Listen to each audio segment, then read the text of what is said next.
Luego del contexto espacial y temporal que dimos en el anterior video acerca de Akenatón, vamos a aprovechar esta segunda parte para entrar más a profundidad en este tema. Y para eso nos vamos a basar en varios autores. Uno de ellos es Drúmbalo Melquisedec, quien llega a la conclusión de que los antiguos egipcios habían caído en un gran problema, pues abusaron del politeísmo. Y si bien es cierto que los dioses Anubis, Tot, Isis, etc., contaban con un gran poder debido a su jerarquía espiritual, el culto a estos néters comenzó a caer en la confusión. Y mientras en el Alto Egipto adoraban a ciertos dioses, en el Bajo Egipto adoraban a otros. Y llegaron a caer en el error de decir, mi Dios es el verdadero Dios y sus dioses están mal. Y los cultos se convirtieron en algo separado. O peor aún, algunos egipcios cayeron en la magia negra, lanzando conjuros a los difuntos y cargando de magnetismo ciertos amuletos. Y fue entonces cuando se hizo necesario el rescate de la conciencia humana, que hizo mucho énfasis en la existencia de un solo Dios único y todopoderoso, y que a partir de las emanaciones de este existían las jerarquías celestiales, cuyo fin era ayudar a los humanos en el trabajo de la gran obra. Y así, cada néter o dios tenía un trabajo o una misión muy específica para ayudar a los seres humanos. Pero este cambio de pensamiento en la población era una tarea muy complicada, así que se tomaron acciones verdaderamente radicales para poder conseguir ese cambio. Y es así como la divinidad mueve sus piezas de ajedrez que se encontraban en la realeza de la dinastía número 18 para poder conseguir su cometido. Luego entonces la Logia Blanca se entrevista con el rey Amenhotep II para solicitar su ayuda, y le pidieron que en lugar de dejar su trono a su hijo legítimo, le cediera el trono al que después fuera conocido como Amenhotep III, cuyo linaje era muy especial, pues descendía de dos personajes muy interesantes, seres de los que hablaremos más adelante. Además se casó con una mujer muy especial llamada Ti. El linaje de Amenhotep III se perpetuó con su hijo Amenhotep IV, quien fuera conocido como Akenatón, que más adelante se casaría con su propia hermana, la hermosa Nefertiti.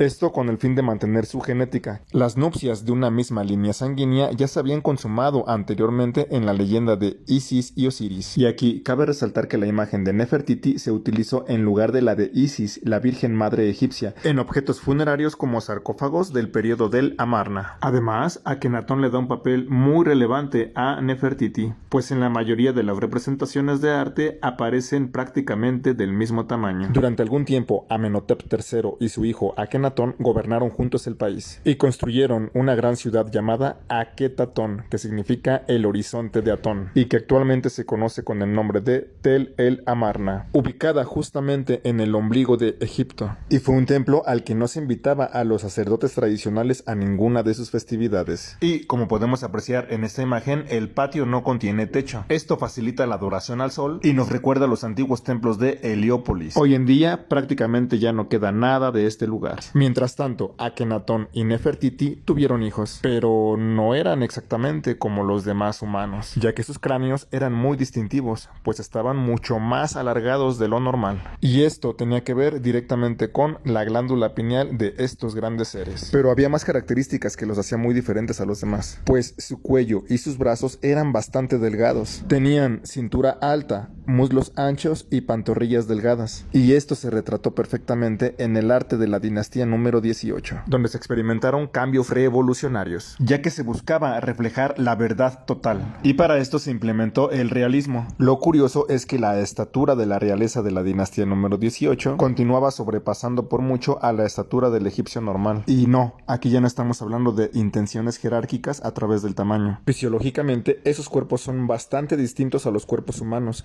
y existen todo tipo de diferencias, incluso cerebrales. En cuanto a la representación de la divinidad de Atón, se optó por la abstracción de un sol, para evitar confundirse con los demás ídolos. El propósito principal de Akenatón era deshacer todas las religiones que ya habían caído en el error y cambiar el paradigma hacia la adoración de un solo Dios. Pues en ese momento las personas estaban adorando estatuas, es decir, habían caído en la idolatría. Y cuando Akenatón les quería hacer ver esto, obviamente se molestaron. Y la mayoría en Egipto comenzó a odiar a Akenatón, sobre todo los sacerdotes, pues de repente llega Akenatón a la vida de los egipcios y les dice: no se necesitan sacerdotes, Dios está dentro de ustedes, solo existe un Dios y pueden acceder a Dios desde ustedes mismos. Y encima de eso, Akenatón derribó los monumentos dedicados a los antiguos dioses y los instituyó por la imagen del sol abstracto representando a Atón. Obviamente, los intereses del sacerdocio estaban en peligro, pero también los del ejército, ya que Egipto contaba con la milicia más poderosa de todo el mundo en aquel momento, y estaban hambrientos por ir a la guerra y conquistar el mundo. Pero Akenatón, que era completamente pacifista, les dijo: regresen a nuestra tierra y no ataquen a nadie a menos que sean atacados. Y eso provocó que los hititas se apoderaran de la provincia egipcia de Siria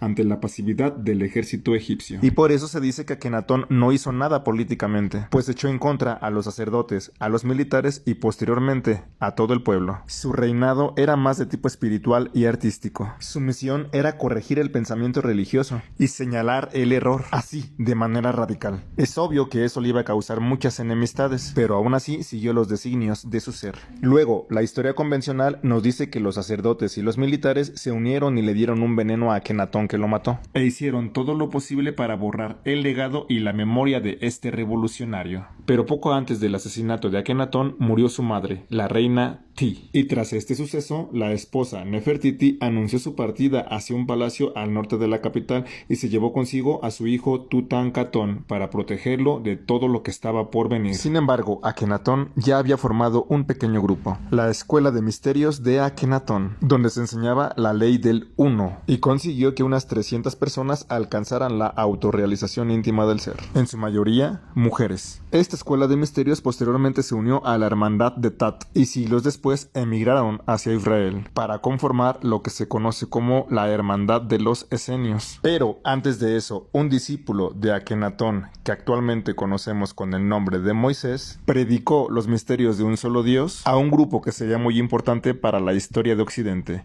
los judíos. Pero esa historia la veremos en el siguiente video.